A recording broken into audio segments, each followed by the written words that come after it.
Tamar Braxton, because she's out here being a hot ass mess. So Tamar Braxton's recent social media outburst has left fans with more questions than answers. So in a series of tweets, Braxton reveals that she's single and sad. So let me pull up this thing courtesy of the Jasmine brand, because she went and deactivated all her tweets, and I was leaving stuff open because I was like, I don't need shit to start disappearing. And that's what I be having to do sometimes when some of these are celebrities be posting stuff, throwing a rock to hide their hand, then they want to delete things because they don't want any more of the social media clapback stuff. Like, just stay off Instagram. You can disable the comments on Instagram, but on Twitter, I feel like, well, I don't know what the ways around that. First of all, everybody knows that Twitter is toxic as hell. But anyway, so the Jasmine brand posted these series of tweets, so shout out to them. So she said, JR means the world to me. Thank God for him. My husband and my children have saved my life, but I'm so mad at my life. My family is toxic. I should have never went back to Braxton Family Values. Never. Well, first of all, they call the show the Braxtons. It's not even called the Braxton Family Values anymore. She don't know what show she on. Now, in another series, in another tweet she wrote, y'all, I'm going through it. I'm single and sad, and it's TV shit is a lot. Y'all have no idea, none. The gaslighting is crazy, and I'm going back into treatment. OMG, I just pray that my marriage can be saved and my life can be spared. My family is awful. Well, first of all, who knew that she was married to Colonel Sanders? I didn't know that she and JR tied the knot. So this is news to us. We didn't even see him in the first episode. The first episode, because I did watch it, basically was like us seeing all the family getting back together. Mama Evelyn was there and the daughters. They basically got back together. They were, catching up on things. Tony revealed some stuff about her heart, that she had to get a surgery on some type of thing. I forget what she said, a stem or something or another she had to get put in her heart. Otherwise, she would have had a heart attack and not been on this earth with us. And she said that she believes that Tracy was that guardian angel that told her to get whatever procedure she needed to get done. So, and then we see like Tony break down at one point. And then we see like Tawanda has alopecia. I believe she got alopecia quiet as it's kept more than Jada Pinkett. I think Jada Pinkett out here pretending. But she says she got the peachy. She got the peachy. So we revealed, Tawanda reveals she had alopecia. And then at the end, we see that they get group therapy and stuff, and they start basically talking about Tracy and how, she had the cancer. We've seen video of her when she was sick and that sort of thing, and then all that other stuff. So I was sitting there I'm like, why all of a sudden is Tamar going on this whole tirade on Twitter? I'm thinking, and then I started thinking back on it.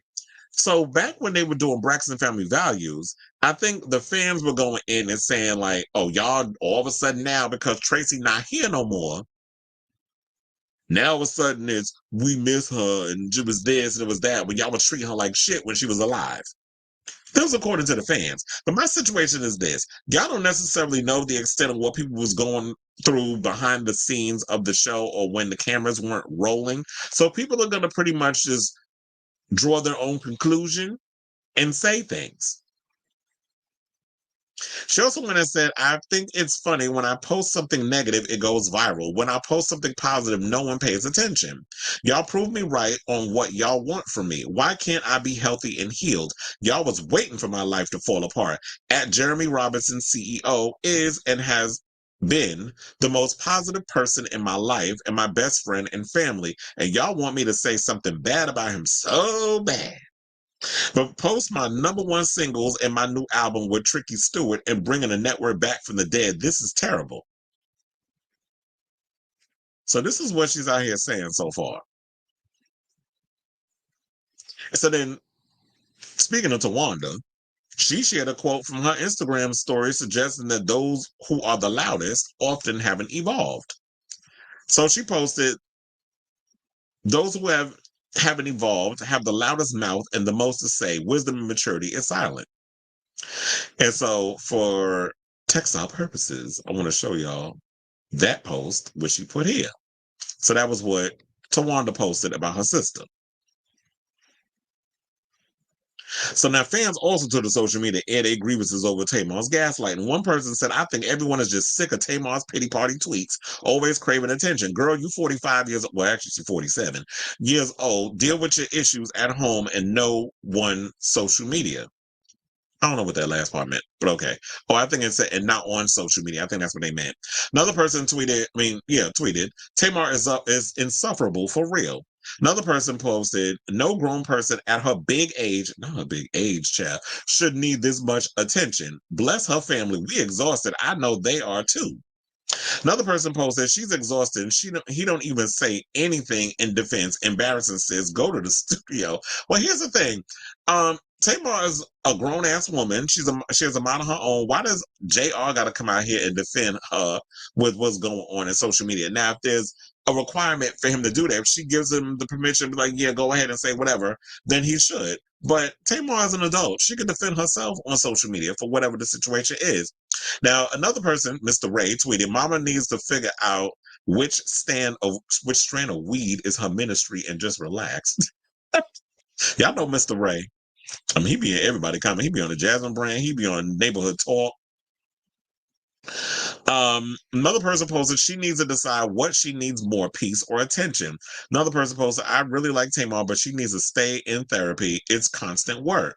Another person posted, crying over a man that would have sold you in a different era is diabolical. Bitch, I am fucking done. I know they did not say that. We're going to read that again. She said, crying over a man that would have sold you in a different era is diabolical. Like, I'm just like sitting with that. I can't. Now, another person posted, because we're going to wrap this up. Is she married or is she single? I'm lost. You ain't the only one, because I'm sitting there like, what the hell is she talking about? Like, she on social media rambling, disable her social media.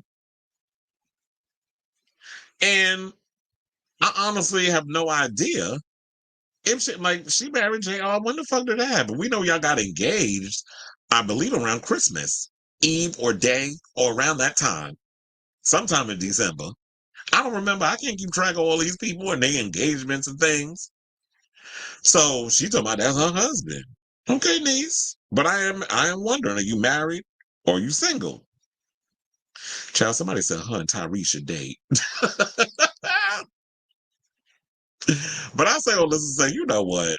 Sometimes I be wondering. I'm like, look, I understand that she had suicidal thoughts in 2020. There was a lot of drama that was going on with Braxton family values. And my thing is this. I don't care how much money you throw in my direction. If I went on a whole tirade a couple of years ago and said that the network that I was working on is a toxic work environment, I would not sign on to be a part of the same environment that I deem toxic.